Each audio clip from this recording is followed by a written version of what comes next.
यहाँ हर समय देवों की बहार है। सुनते हैं इसकी अलौकिक महिमा को, सुनते हैं इसकी अलौकिक महिमा को। जनकत होता दिल का तार तार है, जनकत होता दिल का तार तार है।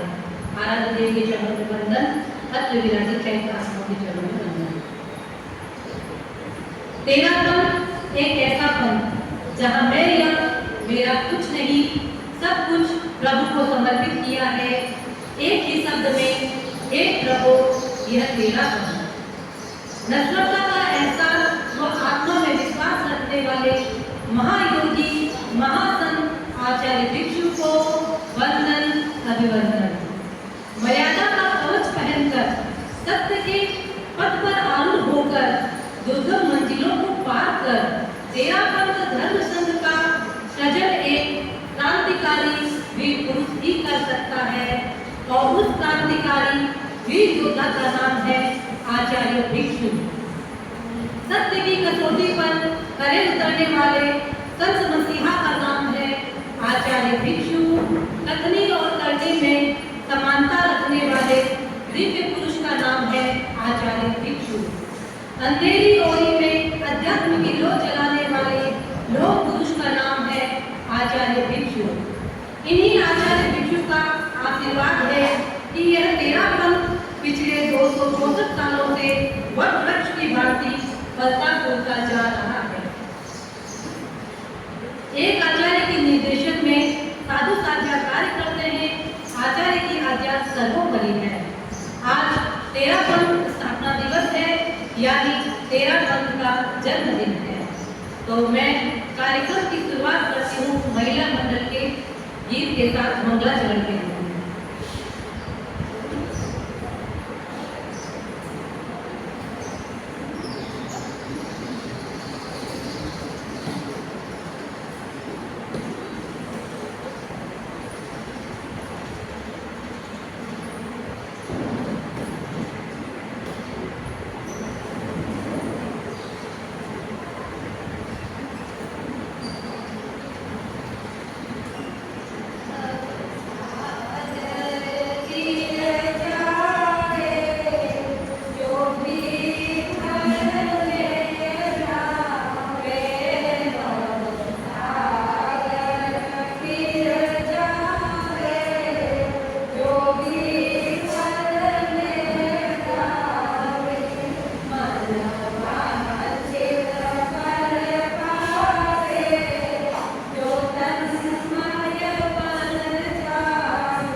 इसी क्रम में मेरा निवेदन तेरा मन सभा से हो।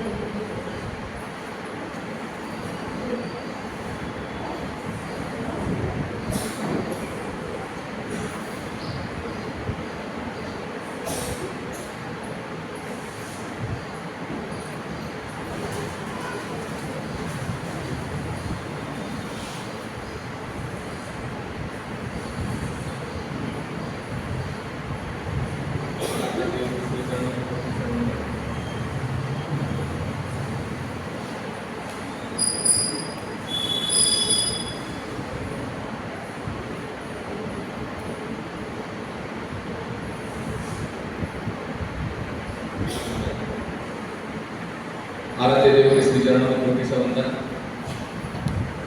तेरा पंथ के आद्य प्रवर्तक आचार्य श्री भिक्षु के चरणों में कोटि सा वंदन। युग प्रधान आचार्य श्री महाशरण जी के चरणों में कोटि सा वंदन। अत्र विराजित मुनिवृंद के चरणों में कोटि सा वंदन। धर्म प्रेमी भाई बहन, आज तेरा पंथ स्थापना दिवस और गुरु पूर्णिमा दो दिन साथ में है, क्योंकि तेरा पंथ की स्थापना गुरु पूर्णिमा के दिन ही हुई।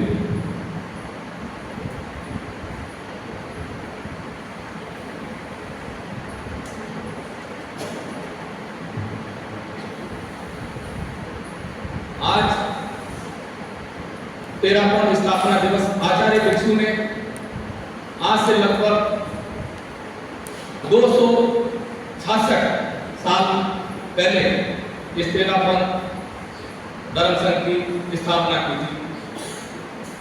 वो तेरा पंथ मेवाड़ की धरती पर आचार्य भिक्षु ने इस पंथ की स्थापना की, जिसका मूल मंत्र था एक गुरु, एक विधान और एक मर्यादा। उस समय जैन समाज में विभिन्न संप्रदाय में मतभेद में बटा हुआ था। ऐसे में आचार्य भिक्षु ने गहन चिंतन और कठोर साधना के बाद यह महसूस किया कि धर्म के वास्तविक स्वरूप को पुनः स्थापित करने और समाज को एकता के सूत्र में पिरोने की आवश्यकता है। उन्होंने शास्त्रों का गहन अध्ययन किया और पाया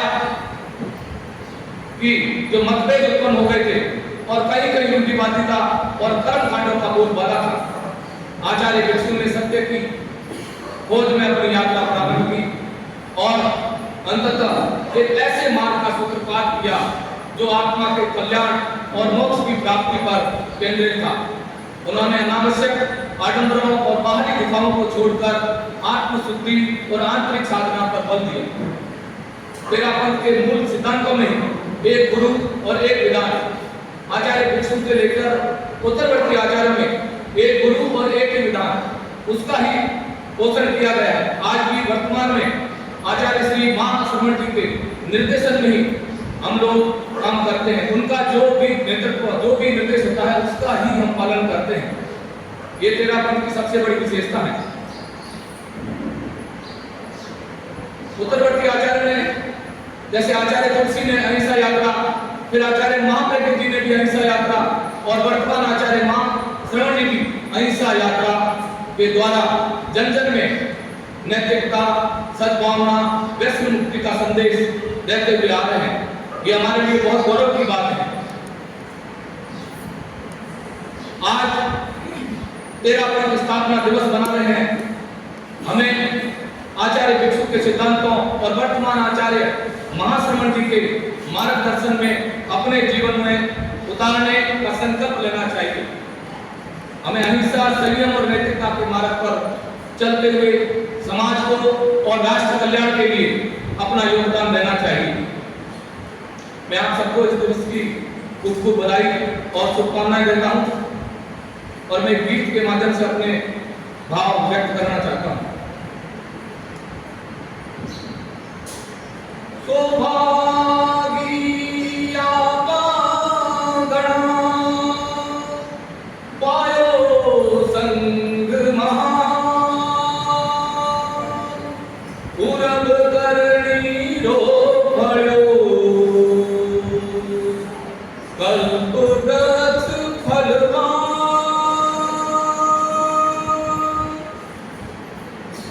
ओ शासन रो बढ़ लो दिन प्रतिदिन बढ़ तो जावे रे। ओ शासन रो बढ़ लो दिन प्रतिदिन बढ़ तो जावे रे। इड़नी शीतल छाया में मन मोद मनावे रे। आशासन रो बढ़ लो दिन प्रतिदिन बढ़ तो जावे रे। मरुधरनी धरती पर बाबो बीखण मुख लगायो रे। ओ तरवर दिया चार जिनने बलवान बनायो रे। महाश्रवण गणताज इनने विकसावे रे। ओ शासन रो बढ़ लो दिन प्रतिदिन बढ़ तो जावे रे। इनरी शीतल छाया में मन मोद बनावे रे। तूफाना में भी नहीं है इनरी नीवा है गहरी रे। त्यागी और तपस्वी संत सत्या है इनरा प्रहरी रे। जन जन रो है ओ आलम्बन गणो सुभावे रे। जन जन रो है ओ आलम्बन गणो सुभावे रे। इनरी शीतल छाया में मन मोद मनावे रे। कल्प वृक्ष जू सोवे शासन श्रद्धा सू जू से बहरे। अक्षय शोक रो स्रोत बहाकर आदि व्याधि हर ले मेरे।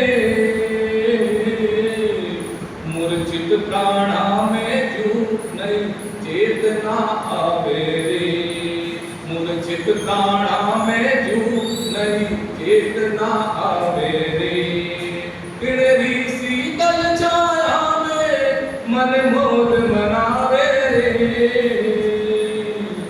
सद्गुण बल भूला सू लड़ा डूम है डाली डाली रे। गणमाड़ी री छत्र छाया में सदा रहे खुशहाली रे। दशा दिशा में संयम री सौरभ फैलावे रे। दशा दिशा में संयम री सौरभ फैलावे रे। ओ शासन रो बढ़ लो दिन प्रतिदिन बढ़ तो जावे रे। इनने गौरव में तू जो कोई भी छू नहीं पावे रे। ये आदर्श जगत में श्रद्धा छू सब शीश झुकावे रे। ब्रिज संग चरणा में तन मन भेद चढ़ावे रे।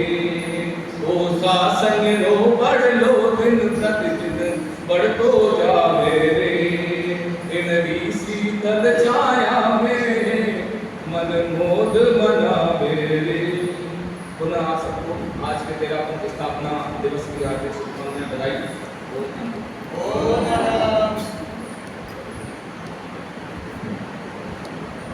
घोर विरोधों में भी अलग जगाई थी। घोर विरोधों में भी अलग जगाई थी। सहे कष्ट अनगिन पर जिद जड़ताई थी। चीर कुहासा राह सत्य की पाई थी। चीर कुहासा राह सत्य की पाई थी। संयम पथ में नई रोशनी पाई थी। संयम पथ में नई रोशनी पाई थी। इसी क्रम में मेरा निवेदन चंद्राबाई गोखलिया से।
इसी क्रम में मेरा निवेदन कन्या मंडल एवं महिला मंडल।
और किसी का नाम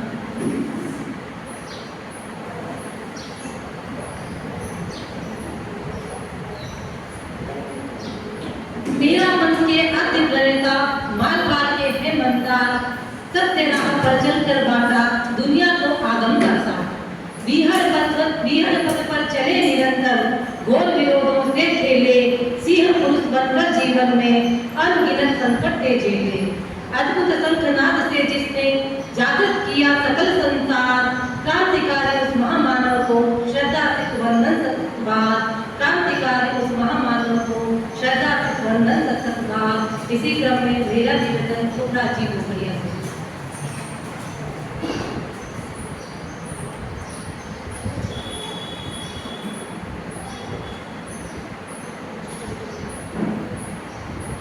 Thank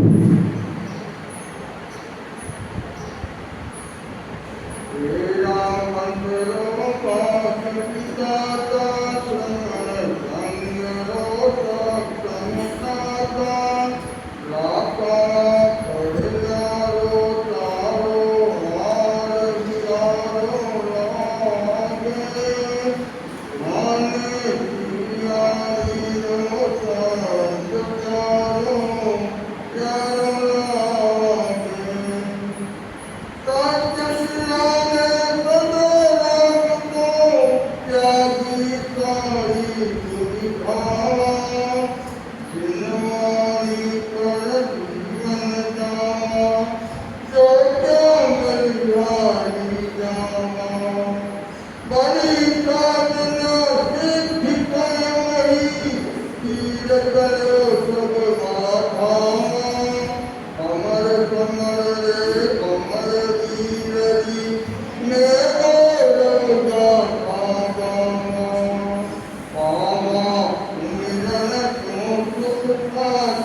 अब इसी क्रम में मेरा निवेदन जितेंद्र जी भाटिया।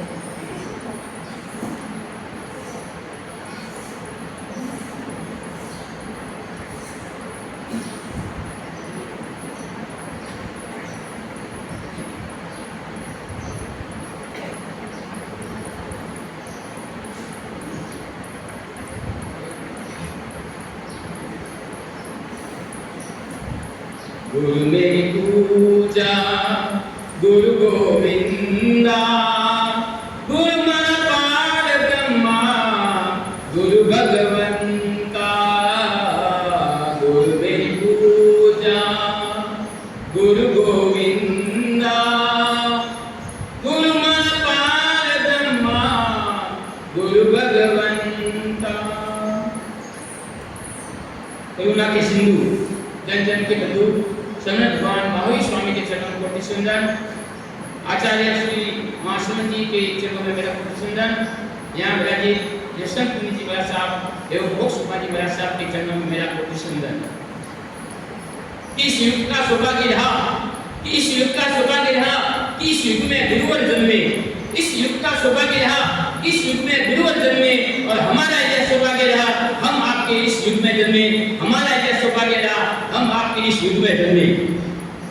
गुरु पूर्णिमा एवं आज का दिन तेरा परिश्रम दिवस है और गुरु पूर्णिमा के इस पवित्र पावन दिवस पर मैं आप सभी को हार्दिक स्वागत, हार्दिक अभिनंदन एवं शुभकामनाएं देता हूँ। कहते हैं गुरु और समुद्र में बड़ा फर्क होता है, दोनों में बड़ा फर्क होता है। गुरु समुद्र हमें डुबा देता है और गुरु हमें गिरा देता है। तो भगवान महावीर स्वामी की संवत्सरण में 86वें दिन दिव्य ध्वनि की उस दिन गौतम गंधर्व हमें पहले गुरु मिले। उसी समय गांव दशाम की रचना की और 66वां दिन गुरु पूर्णिमा का दिन है। गुरु ब्रह्मा, गुरु विष्णु, गुरु देवो महेश्वर, गुरु साक्षात परब्रह्म, तस्मै श्री गुरुवे नमः। श्री ब्रह्मा विष्णु महेश से भी मुख्य स्थान गुरु का है और माना भी गया है, क्योंकि ब्रह्मा हमारा केवल निर्माण करते हैं, विष्णु हमारा केवल पालन करते हैं और महेश हमारा केवल संचार करते हैं। पर गुरु में तीनों शक्तियां एक साथ है, जो हमारे जीवन का निर्माण करने में ब्रह्म स्वरूप है, हमारे पालनहार है होने के कारण विष्णु रूप है, और हमारा दुष्ट प्रवृत्ति का विनाश करने के निमित्त होने के कारण वो महेश रूप है। जहाँ तीनों शक्तियाँ एक साथ प्रकट हो वह हमारा गुरु है। इस अवसर पर मैं मेरे गुरु जीवन निर्माण का व्यसन मुक्ति के प्रणेता आचार्य श्री रामलाल जी महाराज साहब के चरणों में भी श्रद्धा भक्ति भाव के साथ नमन करना चाहूंगा कि गुरुजनों व संतों के प्रति श्रद्धा भाव बनाए रखें, क्योंकि ज्ञान का विस्तार एवं विकास पथ पर आगे बढ़ने के लिए गुरुओं का मार्गदर्शन बेहद जरूरी है। किसी ने ठीक कहा है कि गुरु की तस्वीर लगाओ अपने मन के कक्ष में, कि गुरु की तस्वीर लगाओ अपने मन के कक्ष में, और फिर देखो सारे फैसले होंगे आपके पक्ष में, फिर सारे फैसले होंगे आपके पक्ष में। सिर्फ 2 लाइनों के साथ मैं अपना स्थान ग्रहण करूंगा। भटकना जिनकी आदत है कभी वो गढ़ नहीं पाते, भटकना जिनकी आदत है कभी वो गढ़ नहीं पाते, कि गूंगे गीत जिस तरह कभी भी स्वर नहीं पाते, कि गूंगे गीत जिस तरह कभी भी स्वर नहीं पाते। लिखा इतिहास में भगवान से बढ़कर गुरु होते, लिखा इतिहास में भगवान से बढ़कर गुरु होते, गुरु निंदा जो करता है कभी वो तर नहीं पाते, गुरु निंदा जो करता है कभी भी तर नहीं पाते, गुरु निंदा जो करता है कभी वो तर नहीं पाते।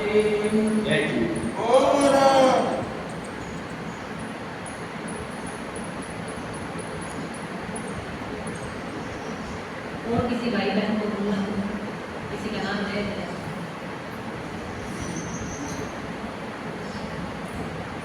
तेरा कब वो जन्म दिवस है ओके खासियों है जानो, 3 शतक बीतन जा गया है छोड़ पधारा बगिताने, घड़े उपवनरी छटा निरखने, घड़े उपवनरी छटा निरखने, कह जो बेगा आवा सुरगा में के काम करोगे मैं तो समझ नहीं पावा, सुरगा में के काम करोगे मैं तो समझ नहीं पावा। अब मेरा निवेदन निश्चित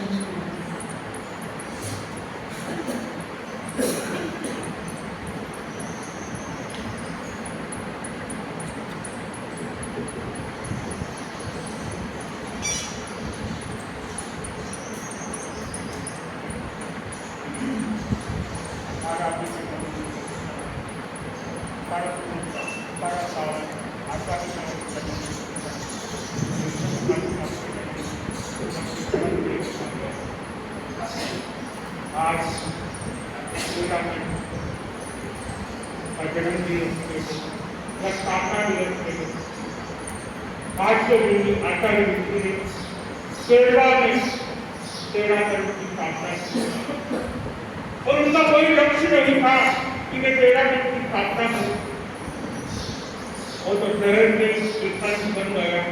और आचार्य विष्णु ने जब सोचा कि जगह जगह पे स्थानक बन रहे हैं और अपने अपने नाम के स्थानक बन रहे हैं, तो उन्होंने सोचा कि हम एक मर्यादा लाएंगे कि आपने कोई अपना नाम से कोई स्थानक नहीं करेगा, अपना कोई चेहरा नहीं बनाएगा, चाहे जिसका कोई भी है लेकिन अपना चेहरा नहीं होगा, वो गुरु का चेहरा उनकी गुरु। आज के देखे जाए तो गुरु के आज्ञा में सब कुछ चलता, और जीवन में यही सच्चा देखा था कि एक गुरु की आज्ञा हो, मर्यादित हो, अनुशासित हो, और जब भी कोई मर्यादा बनाती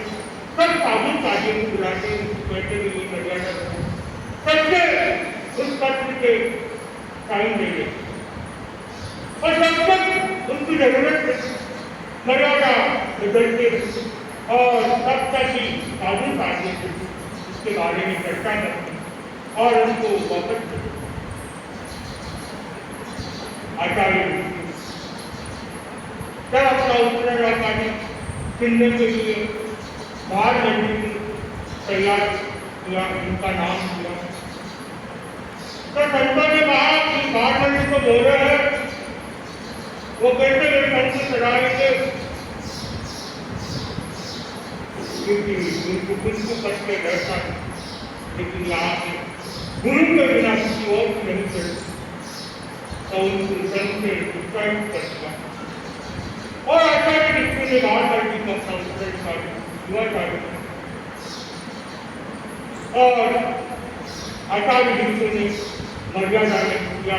आचार्य जिसको भी चाहे उसे अपना उत्तराधिकारी बना सकता है, इसमें कोई ताकत कोई सावधानी का बीच में नहीं हो, जैसा गुरु था वैसा ही होता और आजकल इन गुरु पूर्णिमा से भी जुड़ा हुआ और इस 13 में दरअसल एक आचार्य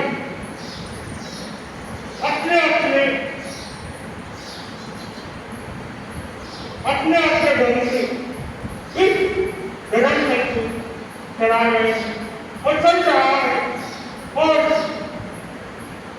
ये देखा जा रहा था ये दाल बनी से शिकारी बनी जो संस्कृत और तालीम बनाने के लिए रुचि रखे और इस सपने को आचार्य ऋषि ने पूरा किया कि अपनी धर्म की ताजिया करे लिखे और जब आचार्य ऋषि को इनकी योग्यता पता चली तो उन्होंने सोचा कि हमारी ताजिया इतनी बड़ी लिखी है तो हमें एक बीच का रास्ता निकालना चाहिए और उससे हम अपनी जो भी है विदेशों में भी देखा है तो मैंने कंपनियों का संबंध शिक्षा का एक रास्ता निकाला और विदेशों में भी देश धर्म को फैलाने का काम किया।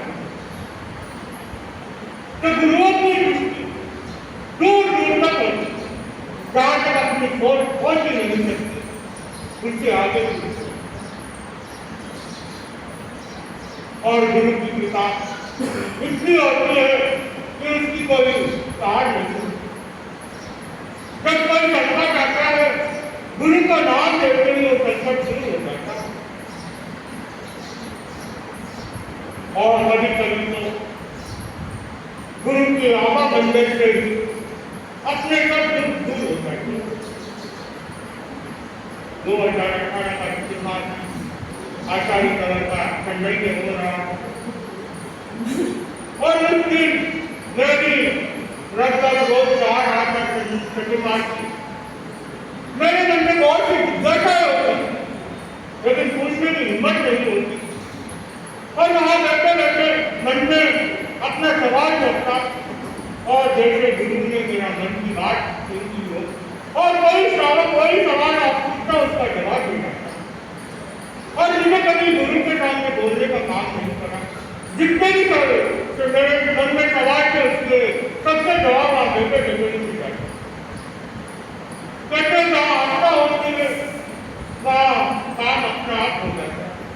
तो गुरु का आवागमन में ऐसा था जो प्रश्न मन में होता उसका भी जवाब मिल जाता अपने को ऐसे गुरुओं का मिलता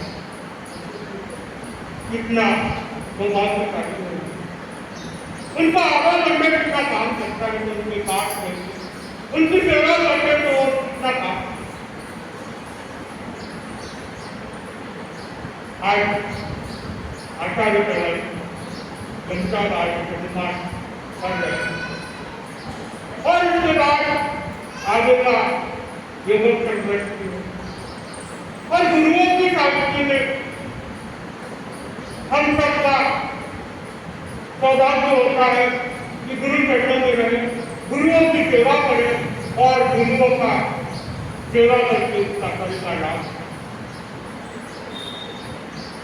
आचार्य विष्णु के लिए आचार्य महात्मा एक एक तेरा पर धर्म करते कुछ न कुछ नए नए आयाम लेके आए और आज भी लेके आए। आचार्य स्मार्ट समझिए तो ऐसे ऐसे आयाम लेके आए, तेरा पंच बिल्कुल तेरा पंच बनाए और ऐसे ऐसे आयाम जहाँ पे कोई कल्पना भी नहीं करते।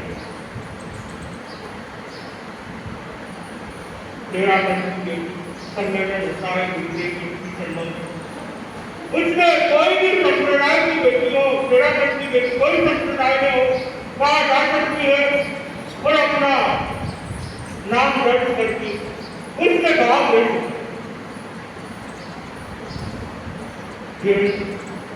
तेरा दर्ज करती ये नहीं कहते कि तुम बाहर तुम हो वहां तुम सिर्फ उनको ये बताया जाता है कि हमारे गुणों में जैन धर्म को नहीं छोड़ना चाहिए। हम इस जैन धर्म को पाया है, जैन धर्म में कैसे जीना है, इसे कैसे आगे बढ़ाना है, अपने जीवन को कैसे आगे बढ़ाना, अपने लक्ष्य तक कैसे पहुंचना। गुरुओं का हर बार कोई न कोई नया आयाम निकलता है और हमें जब तक समय निकाल के वहाँ पहुंच रहना चाहिए जब कोई नया आयाम क्योंकि हमें कुछ न कुछ नया सीखने को मिलेगा, नया सुनने को मिलेगा। क्योंकि गुरुओं हमें कुछ देते ही देते हैं और हमसे कभी कुछ देते नहीं। गुरु को इतना दे सकते हैं और गुरु से हम हर बार कुछ न कुछ लेते हैं। ऐसे गुरुओं का हमें साहित्य मिलता है हमारे जीवन में एक ऐसा कहा जाए कि सफल जीवन बन चुका है क्योंकि हमारे जीवन में ऐसे गुरु ने मार्ग नहीं क्या हमारे पूरी चिंता को निश्चित कर दिया है। कोई चिंता वाले बात नहीं, यहाँ पे गुरु की आज्ञा रहा हो, चाहे साधु साधिया हो, साधक साधिका हो, सब करते रहते, कोई भी आवाज नहीं करता कि क्या गला नहीं करता। गुरु ने करना दिया तो सर्व श्रेष्ठ हो जाता।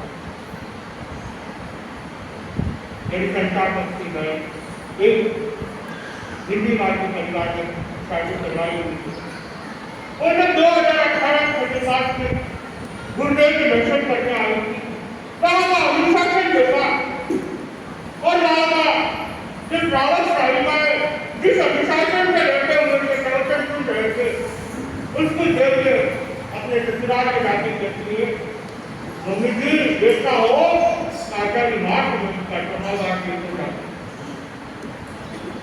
कितना अनुशासन है, चाहे विधिवत बैठने का हो, प्रवचन में बातचीत नहीं करना, एकदम साइलेंट में प्रवचन सुनना और इधर से कोई लोग आ रहे हैं लेकिन आवाज नहीं आती, आते हैं कितना बैठे कितनी गाना कितना खड़े करते और हमारे इधर कहाँ है कहाँ गए कहाँ है गुस्से चालू कर दिया महाराज के प्रवचन दे रहे हैं लेकिन पीछे हमारे बातें कर रहे लेकिन वहां जाके देखो तो ये कितना होता है। और बैंगलोर के चुनाव वो बैंगलोर में 2-3 बार देखे गए उसमें बताया कि ये अनुशासन होता है जरूर करें और अपने में क्या है थोड़े सोचो समझो इस बात एक बहुत अपने साथ को ये बात करती है कि सोचो और समझो क्योंकि एक तेरा हर कोई अच्छे से अच्छा भी जाता है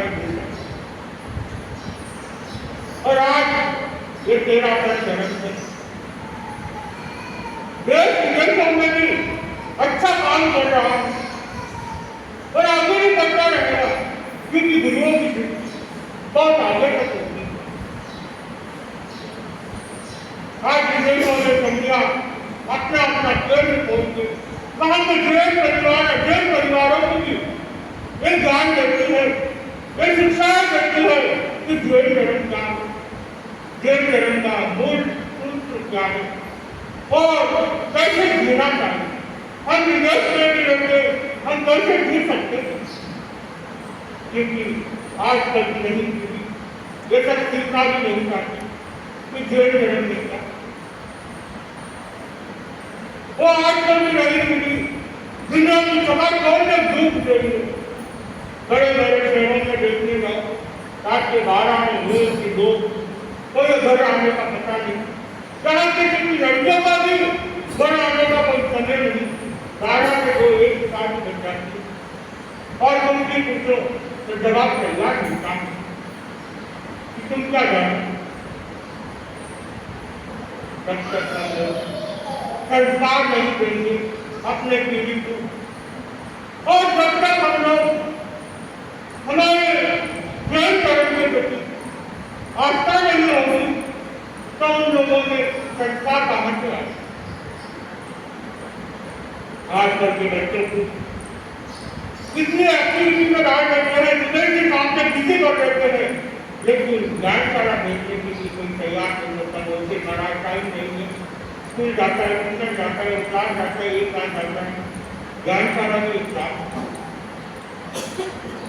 एक घंटा अगर आप बच्चों को ज्ञान सारा में देख देंगे तो उन्हें कोई ना कोई नया संस्कार सीखेगा, नई बातें सीखेगा और जैन धर्म के संस्कार नहीं तो जैन धर्म का संस्कार आना बहुत कठिन, क्योंकि आज का जमाना मोबाइल और टीवी का हो गया और टीवी का आजकल लगभग कम होते चालू हो गई है, मोबाइल का भी पूरा तो बच्चा मोबाइल में पूरा रहेगा तो संस्कार कहाँ से आएंगे। हमारी सूरत में तो हमने पूछा कितने बच्चे आते हैं तो बच्चे महाराज 800 बच्चे आते, 400 बच्चे आते हैं ज्ञानशाला में। कितनी बड़ी बात, चाहे कितनी कितना भी काम हो, बच्चों को ज्ञानशाला जाना है वो जाना ही नहीं। उनकी बाहर जाना हो तो 2 घंटे बाद में जाएंगे, ज्ञानशाला की छुट्टी नहीं लगेगी। ये होते हमारे बच्चों में भी संस्कार है कि हमारे बच्चे भी संस्कारी बने, नहीं तो धीरे धीरे हमारे संस्कार छूटते चले जाए और हम बच्चों को क्या संस्कार देंगे। बाहर से कुछ सुनने के लिए आज तक 12 साल के बच्चे नहीं सुनते, बड़े संस्कार सुने तो हमें संस्कार बचपन में देना चाहिए। तो बचपन में जो आ जाता है आ जाता है, बाहर से कुछ नहीं आता। श्री देवी इस ज्ञानशाला के ऊपर खूब फरमाते रहते हैं कि हमारे बच्चों को ज्ञानशाला देते, हमारे बच्चों को ज्ञानशाला कम से कम इस माध्यम से धर्म से तो जुड़े रहते। इसलिए चाहे रोज नहीं करती है, हफ्ते में एक दिन चलाए और एक दिन उसको दे दो घंटा 2 घंटे के लिए, उसके संस्कार घर में तो संस्कार दिखते नहीं, क्योंकि आजकल किसी के पास समय नहीं तो हम संस्कार देंगे कहाँ। अगर संस्कार देना हो तो कम से कम साधु संतों के पास लेके जाए, ज्ञानशाला देंगे, उन्हें कोई ना कोई जैन धर्म की एक्टिविटी करें तो बच्चों को संस्कार आए। साल में एक बार गुरु दर्शन करना, आस पास कभी भी हो घूमने के जाते ही है, यही बहाना बना तो घूमने के बहाने गुरु दर्शन ही करते, घूमना का घूमना हो जाता है, गुरु की सेवा हो जाती है, बच्चों को भी गुरु रहते हैं। जब वो जाते हैं देखते हैं तो उनको समझ में आता। अभी 2022 का चुनाव राजनगर था और मैं धोती लगा हुआ था, एक 30-32 साल की महाराज सुनता पधारो, महाराज आम के साथ पूरा का पूरा आम लेके बोले महाराज सुनता है आपका, उसे ये भी पता नहीं कि गोलकी में कैसे बनाया जाता है, सुनता क्या है सुनता क्या, फिर पढ़ाओ में रख दिया कि जरा साधु संतों के पास तो सुनता बता दी और गोलकी कैसे कराते हो भी अब वो 3 साल की लड़की पर राजी हो जाए तो अपने बच्चे को क्या संस्कार देंगे? जब उसको खुद को पता नहीं कि दोस्ता क्या है, किसका क्या है, तो अपने बच्चे को क्या करें? इसीलिए साधु संतों से जुड़ा रहना चाहिए। जब तक साधु संतों से जुड़ा रहेगा, जीवन में कुछ ना कुछ नया मिलेगा। और अब कोई संस्कार हम अपने बच्चों को नहीं देते। कई कभी तो हम बोलते जाते हैं तो बच्चे कमरे में दरवाजा बंद करके बैठ जाते हैं कि महाराज आने महाराज आने। अरे महाराज हाथ से थोड़ी लेके जाते। माँ बाप ऐसा ही नहीं करते कि जाओ बर्तन सजारे वंदना करो और उसका कराने वंदना करो। माँ बाप को इस चीज का ज्ञान देना चाहिए, कम से कम गवर्नमेंट का घर आए तो दर्शन करना। बच्चे बाहर नहीं सीखते हैं। अगर आते ही दरवाजा बंद करके कमरे में चले जाते और कहीं नहीं तो उठते भी नहीं है, जल्दी आते तो उठते भी नहीं, तो हम से हम शाम को लेके आ जाए, उनको दर्शन करवाए। एक काम होना चाहिए, दिन में एक बार हम साधु संतों के दर्शन, जब तक साधु संत विराज करें, पूरे दिन में एक बार और एक मिनट के लिए आप आए दर्शन किए, समय नहीं लगती तो लेकिन बच्चों में संस्कार आएंगे, साधु कैसे होते, कौन होते, क्या होते, नहीं तो आगे जाते हैं उस भाई की तरह हो जाएंगे जो कुछ जानती कैसे अपने जीवन में बदलाव लाना, कैसे अपने जीवन को धर्म में लगाना, कैसे अपने परिवार को इस धर्म को जोड़ना है, वो सब आपके डिपेंड करता है। हम लोग तो बोल सकते हैं, हम कुछ कर नहीं सकते, हम प्रेरणा दे सकते हैं, हम घर जाकर कितने को प्रेरणा दें, एक बार दो बार आखिर में जाना तो आपको होगा बच्चों को और प्रेरणा देंगे और समय निकाल के जानकारी भी नहीं करती हूँ और जानकारी में कितने साल बच्चे हो, 10 बच्चे हो, जानकारी चालू करनी चाहिए और जानकारी में बच्चों को लाके तैयारी करनी, कम से कम कुछ नहीं तो नौकार में कुछ सीखेगा, वंदना करना तो सीखेगा और कुछ नहीं सीखेगा तो साधु संतों को तो देखा जाए नहीं तो मोबाइल की दुनिया में सब सीखा जाता है। आप घर पे होंगे, आजकल तो टीवी में भी प्रवचन चलता है, आप अगर आधा घंटा 1 घंटा वो भी साधु करते बच्चे उन्हें भी देखते कुछ ना कुछ सीखने को मिल सकता है। और आजकल तो लाइव आने चालू हो गया है प्रवचन, तो जब तक बढ़ रहे हैं बच्चे लाइव चालू करते 2 घंटे प्रवचन सुनिए, 2 घंटे में 4 घंटे बाद में पढ़ेंगे तो कुछ ना कुछ तो सीखेंगे, तो हिंदी का करना है, साधु संत का करना है, हमें थोड़ा सा इस चीज पे ध्यान देना चाहिए कि हमारे बच्चों में कैसे संस्कार, अगर हम लोग संस्कार नहीं देते क्या एक तरह धर्म में इतना उत्साहित कर सकता था? ये सोचने वाली बात, सब एक कैसे हो जाते तो दीक्षित कौन होता, शिक्षा कौन देता, वहां से ही थोड़ा कुछ करता है। आज बड़ी बड़ी स्कूलों में संस्कार देने में पीछे नहीं लगते, कई दिन भी हो जाए मराठा को दादा है तो दादा ही नहीं, और तपस्वी उपवास से करना है, तपस्वी में तो करना ही नहीं, चाहे छोटा बच्चा है उससे भी कहा जाता है कि बच्चे का क्या करो, 2 घंटे का क्या करो, रास्ते में क्या करवाते हैं उनसे। और कभी कभी सुनने में आता है कि 3 साल का बच्चे ने उपवास किया है, 4 साल का बच्चे ने उपवास किया, ये सब माँ बेटा है और माँ चाहती है कि मेरा बच्चा संस्कार करे तो वो त्याग में लगा देती। हमें ऐसा धर्म संस्था, हमें हमारे बच्चों को भी ये संस्कार देना चाहिए कि ऐसा धर्म संस्था हम लोग एक गुरु की आज्ञा में रहते हैं, मर्यादा के अनुशासित से धर्म संस्था, ऐसे धर्म संस्था हम लोग हमेशा समर्पण रहे गुरु के प्रति और सब प्रति के प्रति हम हमेशा समर्पण करें और यही संस्कार हमारे बच्चों में देने के लिए लाइन का चालू करनी और जरूरी है यहाँ पे। चाहे 4 बच्चे 6 बच्चे 10 बच्चे कितने भी हो, 1 घंटे की क्रिया कुछ नहीं कुछ सीखे खेले कूदे, लेकिन भवन में आना बैठ चालू हो जाएगा धीरे धीरे इसमें भी चालू हो जाएगा। इसके लिए भी प्रयत्न करना चाहिए इसी के साथ हो।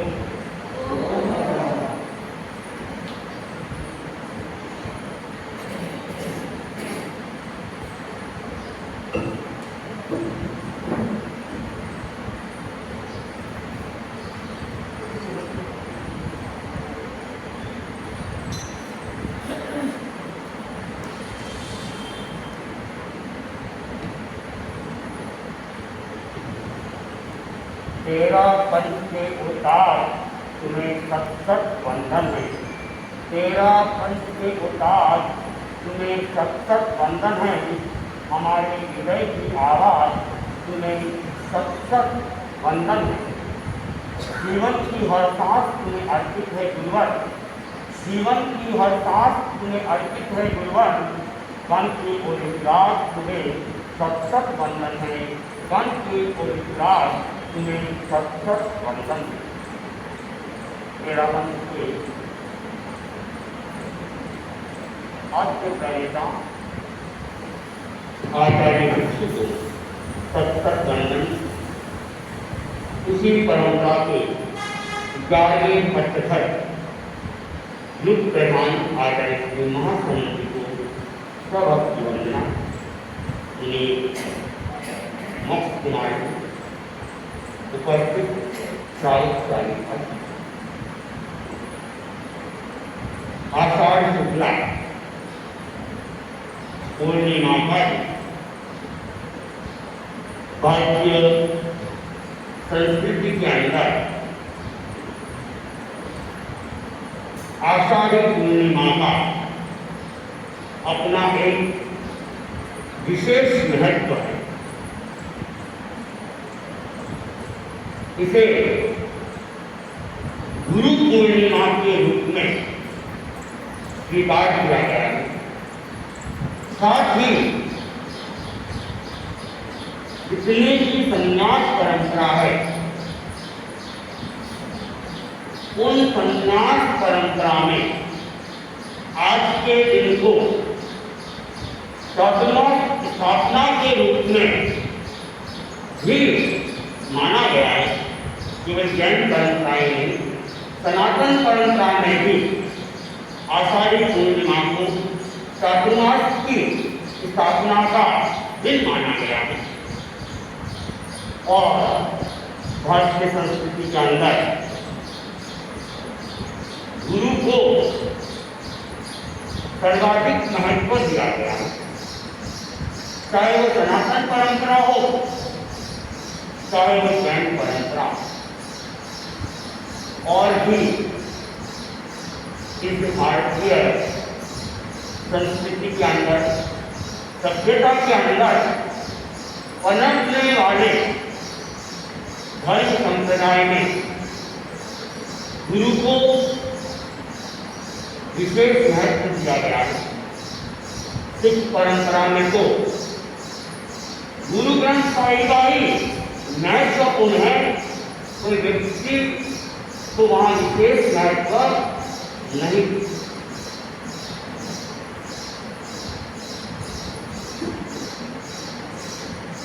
सनातन परंपरा में ऐसा उल्लेख भी आता है कि भगवान से भी बड़ा अगर कोई है तो वह गुरु। ऐसा माना जाता है कि एक बार स्वयं भगवान धरती के ऊपर प्रकट हुए और एक आश्रम के कुल गुरु से चर्चा कर रहे थे।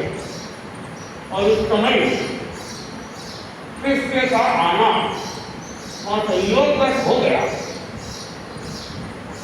शिष्य भगवान को भी देख रहा है और गुरु को भी देख रहा है।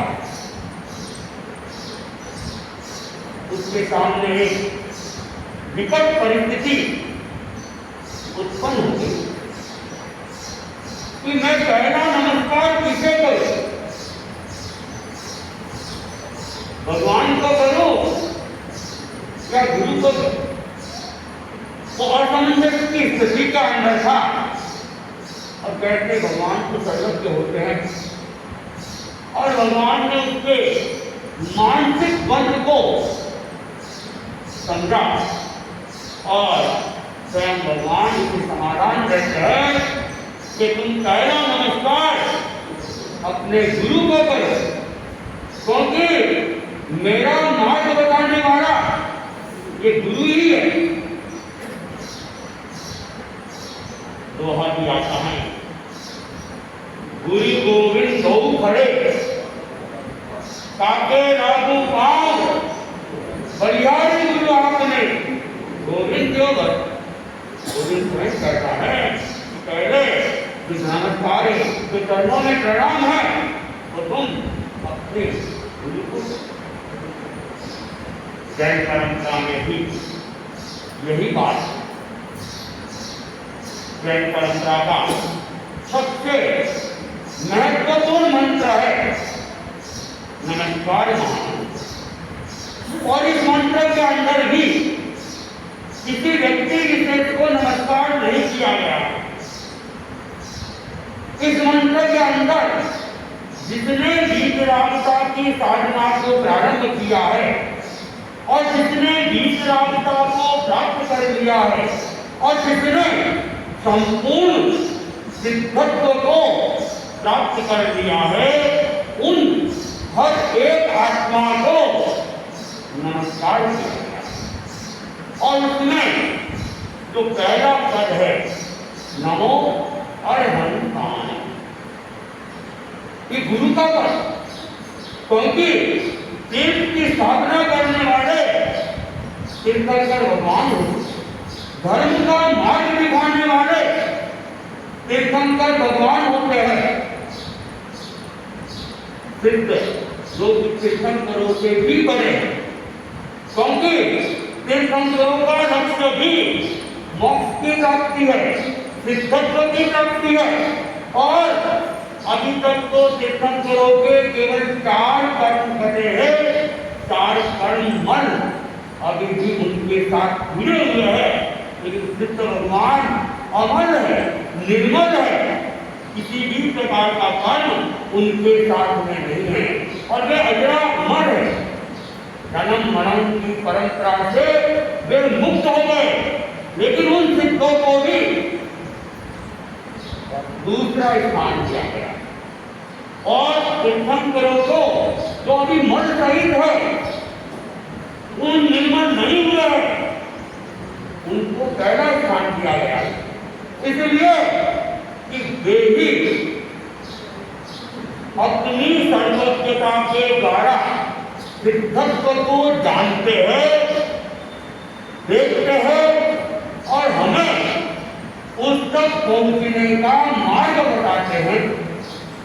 इसलिए नमो अरहंताय में हम गुरु रूप के अंदर तीर्थंकर भगवान को पहला नमस्कार करते हैं, सिद्ध भगवान को बाद में नमस्कार करते हैं।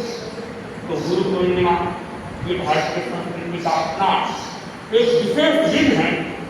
और संयोग कहे कि 13वां धर्म संघ उसको आज ही के दिन 13वां के संस्थापक के रूप में, आचार्य भिक्षु के रूप में आद्य गुरु आदि गुरु भिक्षु स्वामी प्राप्त हुए।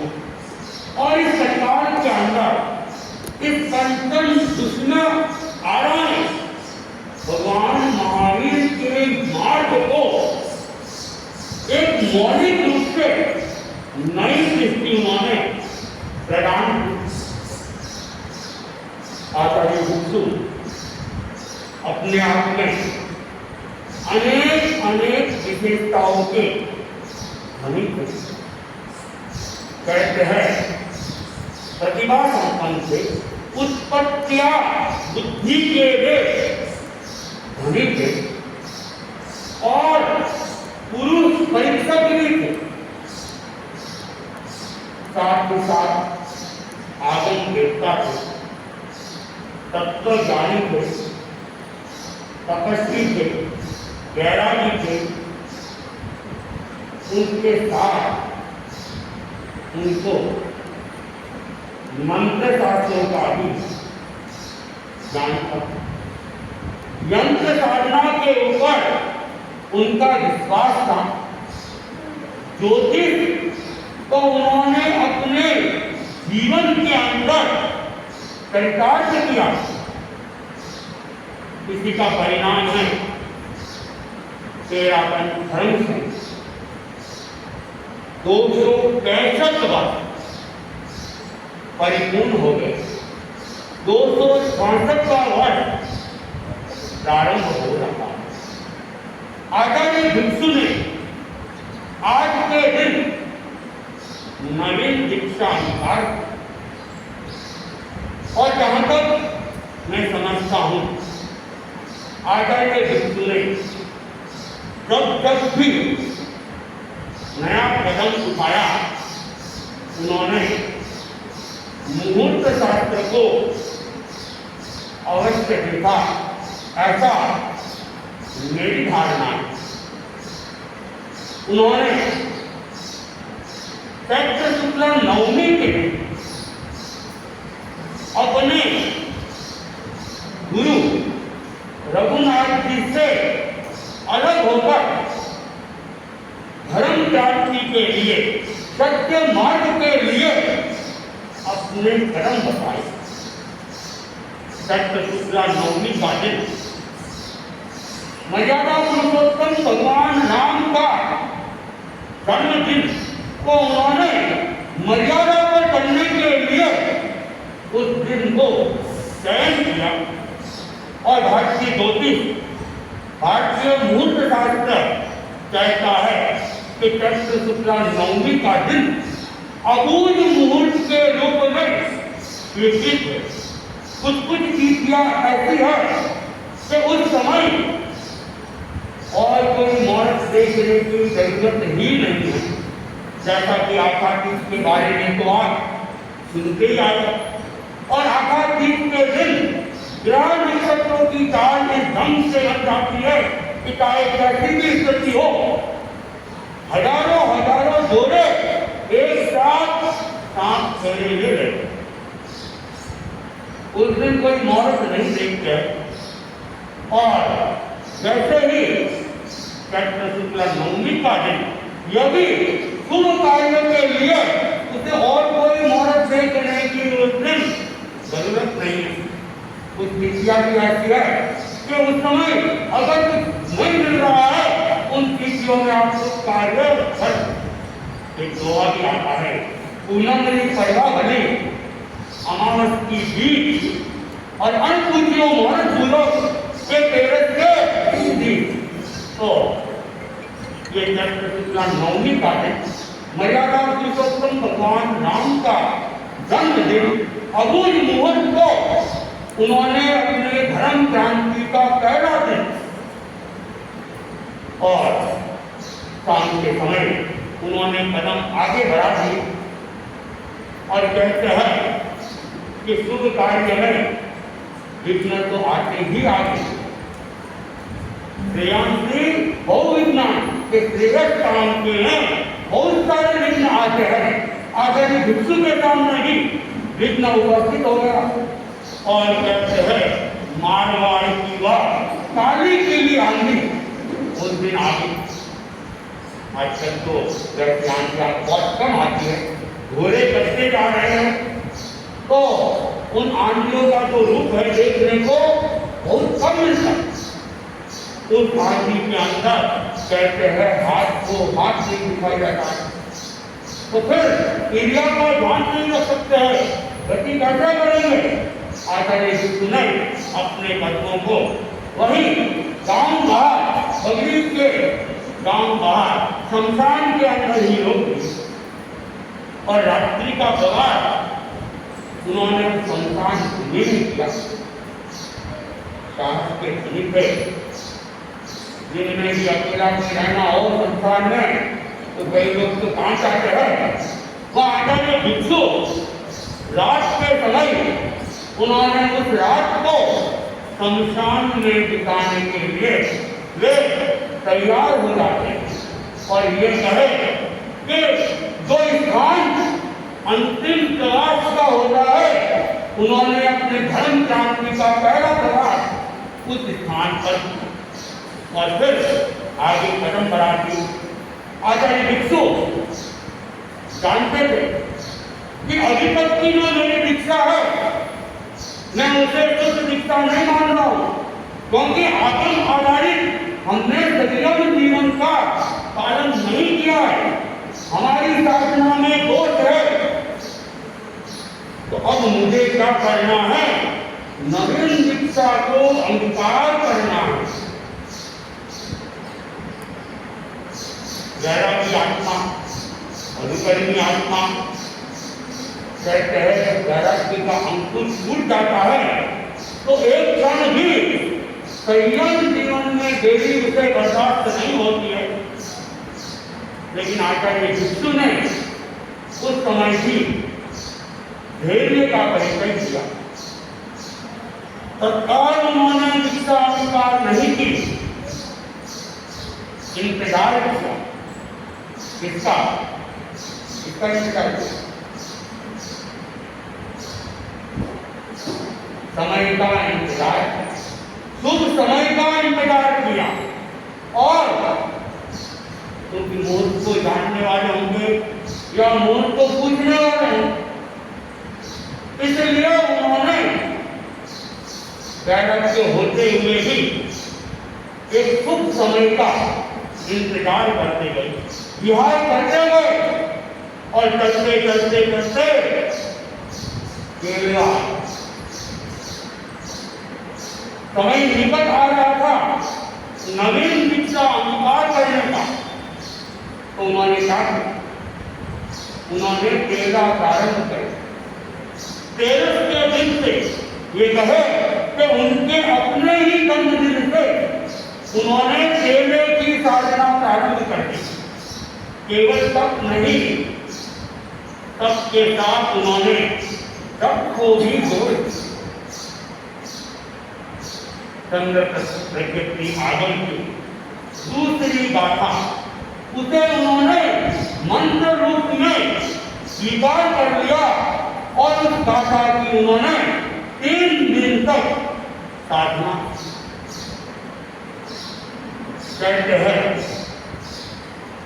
क्रांति से करने में स्थानकवासी परंपरा की अनेक धर्माचार्य थे, क्योंकि बहुत सारे टोले बन गए थे। 22 टोले तो उससे पहले बने थे और 22 के बाद भी बहुत सारे बन गए थे। उन सब से भी उन्होंने विचार विमर्श किया था और धर्म क्रांति में सहयोग के लिए आह्वान किया था। उस समय उनके हुई लाड़ा गुरु संभव गया आचार्य भूदर्जी से उनका मिलना हुआ। भूदर्जी ने कहा कि मार्ग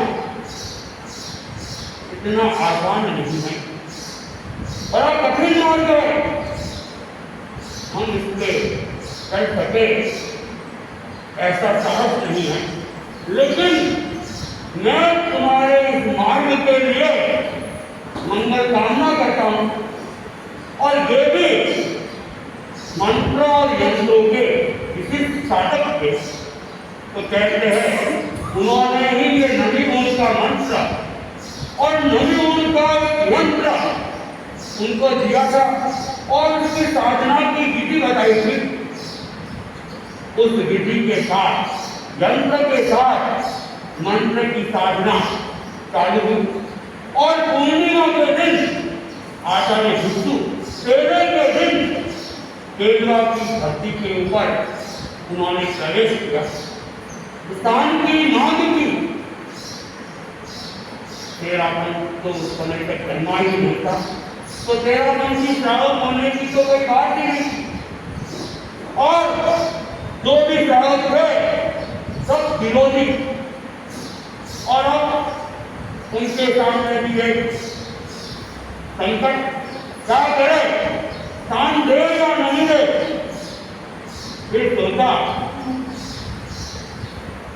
अंधेरी होगी बता दे, कांटा निकल जाएगा, न रहेगा बांस, न बजेगी बांसुरी, क्योंकि अंधेरी होगी यक्ष का स्थान है, यक्षापन है, और जो भी रात को आ रहा है सवेरे जीवित नहीं दिखा। तो विकन की अगर वहां रात रहेंगे अपने आप काम तमाम हो जाए। कहते हैं उस अंधेरी होरी में दोपहर के समय भी अकेला आदमी जाने में कंपायमान होता, लेकिन आचार्य भिक्षु उन्होंने उस स्थान को भी स्वीकार कर लिया। ऐसा नहीं कि उन्हें अंधेरी होरी के इतिहास की जानकारी नहीं थी, क्योंकि वे मेवाड़ में वर्षों से विचरण कर रहे थे। मोदी भी उनको 2 वर्ष पहले राजनगर में मिली थी, केलवा से लगभग 10 किलोमीटर की दूरी पर। तो केलवा से भी अपरिचित नहीं थे, अंधेरी होरी से भी अपरिचित नहीं थे, लेकिन साहस के धनी थे कि कहे कि 56 इंच का उनका सीना था, अतिशयोक्ति नहीं होगी, और उन्होंने उस स्थान को भी स्वीकार कर लिया। चातुर्मास को ठहर गए वहां। तेले की तपस्या का दिन, जप की साधना चल रही थी, यंत्र साधना भी चल रही थी, और उससे पहले उनके जो सहयोगी संत थे उनमें से 8 संतों को 2 ग्रुपों के अंदर अलग चातुर्मास के लिए भेज दिया। दीक्षा नहीं दी उनको, क्योंकि दीक्षा का समय अभी तक आया नहीं था, मुहूर्त अभी तक आया नहीं था, लेकिन चातुर्मास तो करवाना, पक्षी के प्रतिक्रमण के बाद बिहार होगा नहीं, तो पहले ही उनको स्थान स्थान पर भेज दिया, चातुर्मास करवाना था, और निर्देश दे दिया कि आषाढ़ी पूर्णिमा को सूर्यास्त के बाद लगभग 7 से 8 के बीच में आप लोगों को देव गुरु धर्म की साक्षी से नवीन दीक्षा को अंगीकार करना, और स्वयं 5 संतों के साथ वहीं केलवा के अंदर रहे। संयोग आषाढ़ी पूर्णिमा कहते हैं भारतीय ज्योतिष पूर्णिमा को बलवान चंद्रमा मानते हैं, और उस दिन चंद्रमा की संपूर्ण 16 कला प्रकट होती है उन 16 कलाओं के अंदर। और संयोग से शनिवार था, और कहते हैं किसी भी स्थायी पीठ की स्थापना करनी हो तो उसके लिए शनिवार सबसे बढ़िया हो।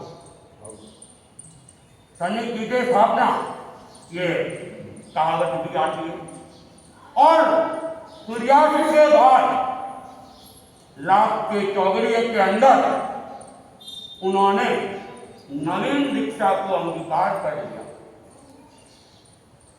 शेष संत जहां थे उन्होंने नवीन दीक्षा को अंगीकार कर लिया, और एक तरह से उसी दिन से 13 पंथ का जन्म हो।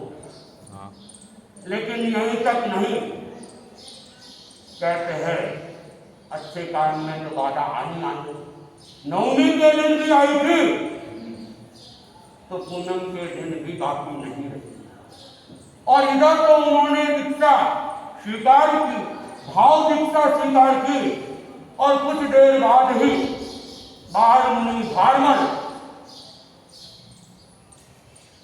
परखने इत्यादि के लिए बाहर गए, और यक्ष देवता सर्प रूप के अंदर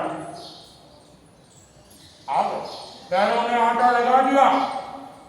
14 साल का छोटा सा बच्चा, छोटा सा मुनि, बाल मुनि भारमल, और जैसे ही उसे पता चला कि पैरों में तो कोई सांप की डांटी आटा लगा चुकी है, तत्काल वहीं कायस्थल के अंदर खड़े हो चिल्लाए नहीं।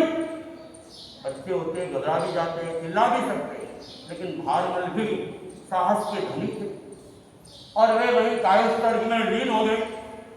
इधर भीषण जी ने देखा क्या बात है, इतनी देर कैसे हो गई, भारमल आया क्यों नहीं। वे अपने स्थान से उठते हैं, दरवाजे पे आते हैं, उस दरवाजे के पास एक पत्थर लगा हुआ है, आज भी वो पत्थर सुरक्षित है। उस पत्थर के पास खड़े होकर कहते हैं, भारमल क्या बात है, बाहर अटाया के अंदर खुले आकाश में, अरे मुनि को कलकता नहीं है, तुम कैसे खड़े हो। तब भारमल जी कहते हैं, गुरुदेव सर्प की जाति ने पैरों में आटा रखा। आचार्य भिक्षु अंतर्दृष्टि संपन्न आचार्य समझ गए कुछ न कुछ उपद्रव अवश्य है।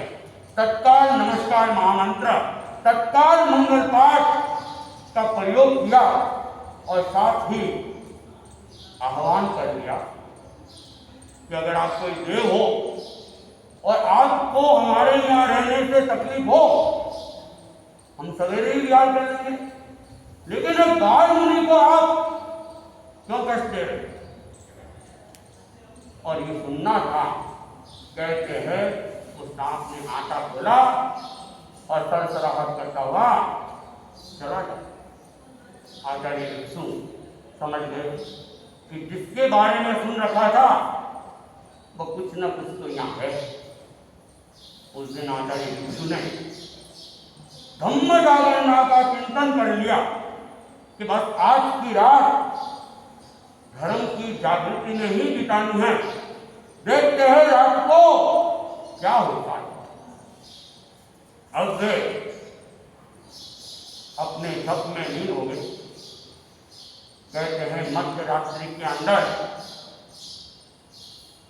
यक्ष सफेद वस्त्रों के अंदर मनुष्य रूप में वो आ जाता है और चंद्रप्रभ मंदिर के बाहर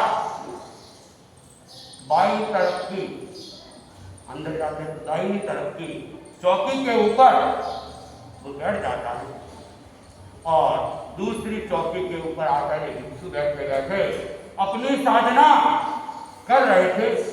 और साधना करते करते उन्हें आभास हो गया कि कोई आया। उन्होंने नजर घुमाई और देखा चौकी के ऊपर सफेद वस्त्रों में कोई है, लेकिन आचार्य भिक्षु कुछ नहीं, अपनी साधना में ही वे तल्लीन रहे। तब वो यक्ष ने ही कहा कि आप मुझे मनुष्य समझने की भूल तो नहीं कर रहे हो। संजय ने भी अपना मौन पूरा किया एक तरह से और कहा कि हे देवानी, दिन में भी कहा कोई अकेला आना नहीं चाहता है तो भला मध्य रात्रि में यहाँ कौन इंसान अकेला है। ऐसी नादानी मैं नहीं कर रहा हूँ, ऐसी भूल मैं नहीं कर रहा हूँ। आप निश्चित ही कोई देवात्मा है। और मैंने तो पहले ही कह दिया था कि हमारे कारण से अगर आपको तकलीफ हो हम सवेरे ही काम खाली कर देंगे। कहते हैं तत्काल करबद्ध हो जाता है, नतमस्तक हो जाता है और निवेदन करता है कि मुझे आपसे कोई तकलीफ नहीं है और आपका जो ये आवामंडल है ये मुझे शांति प्रदान कर रहा है। आपको आराम से यहाँ पर चातुर्मास करें और केवल दो बातें हैं कि जिस चौकी के ऊपर मैं अभी बैठा हूँ ये चौकी मेरी है, इस चौकी का उपयोग कोई नहीं करे और जिस चौकी के ऊपर आप बैठे हो अन्य कोई इस चौकी के ऊपर नहीं बैठे। दूसरी बात कि सवेरे दरवाजे के बाहर एक सर्पाकृति के अंदर लकीर मिलेगी। लकीर के एक तरफ किसी भी प्रकार की अशुचि गंदगी वहाँ पे बैठी नहीं रख। दूसरी तरफ हमें कोई आपत्ति नहीं है, बस इन दो बातों का ध्यान रख ले और आप निश्चिंतता के साथ सातापूर्वक चातुर्मास करें और मैं स्वयं आपकी सेवा में उपस्थित रहूं। कहते हैं वो यज्ञ उस दिन उपस्थित नहीं हुआ, बल्कि आज तक तेरापन धर्म संघ के अधिष्ठायक के रूप में उसने अपनी स्थापना कर ली। और जब जब भी तेरापन धर्म संघ में कोई विकट परिस्थिति आई तो शासन देवता के रूप में रक्षा के लिए तैयार। इसीलिए ये धर्म संघ अपने आप में अखंड धर्म संघ है। इस धर्म संघ में निकलने वाले कितना ही महान तपस्वी हो, कितना ही बड़ा विद्वान हो, पनप नहीं सका है। इस धर्म संघ को कोई खंडित कर नहीं सका है और इस धर्म संघ से निकलने वाला नए तेरापंथ का उद्भव नहीं कर सका है। दूसरी परंपरा में चले जाए वो बात अलग है, लेकिन नया तेरापंथ कभी यहाँ पर बनाने का प्रयास जरूर हुए, लेकिन कुछ समय के बाद में वे विलीन हो गए। तो आज का दिन आषाढ़ी पूर्णिमा का दिन आचार्य भिक्षु की तपस्या का फल है। उन्होंने शुभ मुहूर्त के अंदर जो स्थापना की थी, आज भी वो बढ़ता जा रहा है, फलता जा रहा है, फूलता जा रहा है। और इतना ही नहीं, आज सब दूसरे धर्म संप्रदायों की नजरों में निकलता जा रहा है। ये आचार्य भिक्षु की पुण्याई का एक फल था, उनकी तपस्या का फल था, उनकी दूरदर्शिता का फल। मेवाड़ और मारवाड़ के छोटे से क्षेत्र में जो जन्मा, आज उसने अपनी नींव को इतना मजबूत बना दिया कि वो फैलते फैलते न केवल मेवाड़, न केवल मारवाड़, बल्कि गुजरात, एमपी, पूरा भारत और भारत के बाहर वो फैला। तो हम आचार्य भिक्षु के इस धर्म संघ में हमें साधना का एक शुभ अवसर मिला है और हमें गर्व है कि हमें इस पंचम कलिकाल में आचार्य भिक्षु जैसे गुरु मिले। और गुरु परंपरा आज भी उनकी जो गुरु परंपरा है उसी रूप में इस धर्म संघ को आगे बढ़ा रही है। तो मैं आज तेरापंथ की संस्था का गुरु आचार्य भिक्षु के प्रति श्रद्धा अर्पित करता हूँ एक पुस्तकों के साथ में। तेरापंथ आचार्य भिक्षु की तपस्या का फल है। तेरापंथ आचार्य भिक्षु की तपस्या का फल है और मुखर हो रहा उसके हर कण में साधना का बल है। मुखर हो रहा उसके हर कण में साधना का बल है। क्यों करते हैं आशंका लोग मन में व्यक्त, क्यों करते हैं लोग आशंका मन में व्यक्त की? ये संत इतना ही पावन है जितना गंगा का जल है। ये संत इतना ही पावन है जितना गंगा का जल है। हे प्रभु, ये तेरापंथ हम सबको प्यारा है। हे प्रभु, ये तेरापंथ हम सबको प्यारा है। भूले भटके रागियों के लिए सचमुच उजियारा है। आत्म शांति की खोज में भटकते इंसान को, आत्म शांति की खोज में भटकते इंसान को तेरापंथ कर करूं सच्चा सहारा है। तेरापंथ कर करूं सच्चा सहारा है। सबसे सावन महीना लग जाएगा और नए वर्ष का जैनों का नया वर्ष और कल से ही हम आधुनिक आधार पर परिवर्तन का कर्म चालू कर रहे थे। साथ ही उपवास की जो बारी है, उपवास की बारी और जिनके नाम बाकी है लिखवाने वाले, वे अपना नाम मैं टाइम नहीं लगाऊंगा, अपने आप ही देने का प्रयास करें, क्योंकि ये तपस्या कोई आप हमारे लिए नहीं कर रहे हो, आप अपनी आत्मशुद्धि के लिए कर रहे हो। और एक व्यवस्थित क्रम से जो तपस्या होती है उसका अपना एक विशेष महत्व है, तो उस क्रम में सबको अपना योगदान देना चाहिए। साथ ही घर के अंदर जब का क्रम विचारण हो रहा है तो उसके लिए भी आप अपने अपने नाम मंगल पाठ के बाद में, मंगल पाठ के बाद स्वयं ही आप लोग अपना नाम लिखवा दें। और उपवास की जो बारी है, उपवास की बारी बोल नहीं कर बता देता हूँ, कल का उपवास किसका है?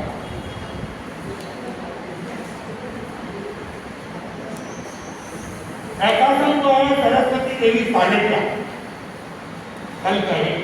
और उपवास में एकम की बारी है तृप्ति जैन और ज्योति बंसाली, ज्योति बंसाली और तृप्ति जैन एकल के उपवास की बारी है।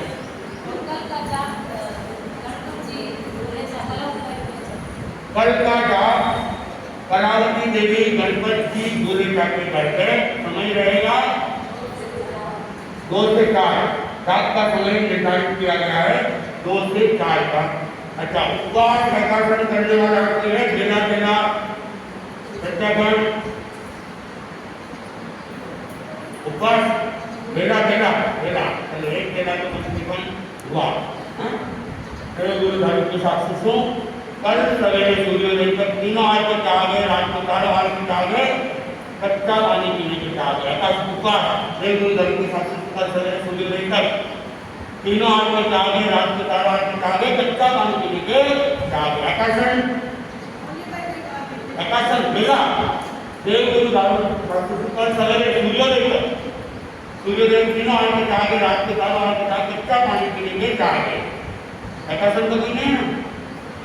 अच्छा, एकादश करने वाले एक बात का ध्यान रखें, एकादश में कच्चा पानी नहीं पीना है और सचित भी नहीं खाना है, कच्ची चीज नहीं खानी, हरियाली का मना नहीं है, सचित नहीं खाना है, इस बात का ध्यान रखें। हाँ,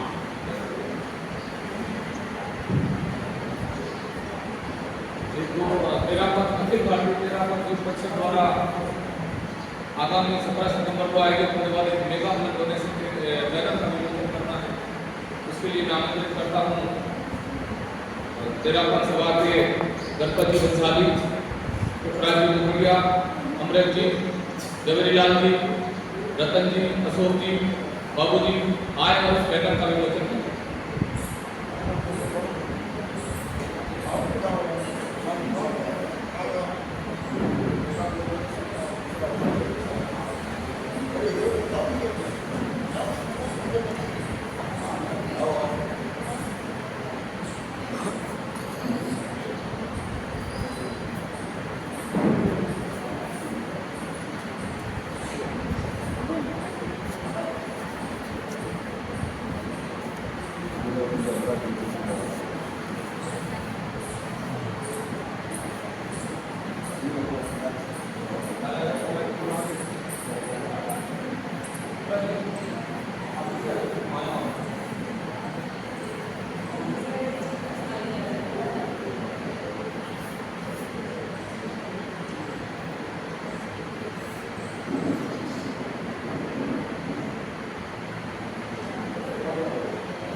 रतन जी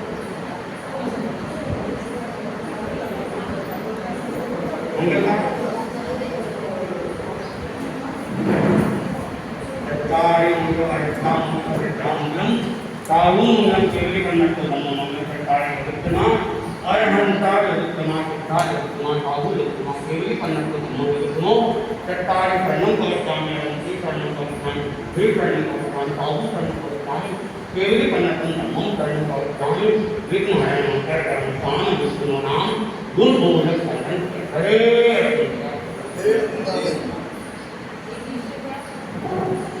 आज का ये देश का केले के किस खाने में क्या है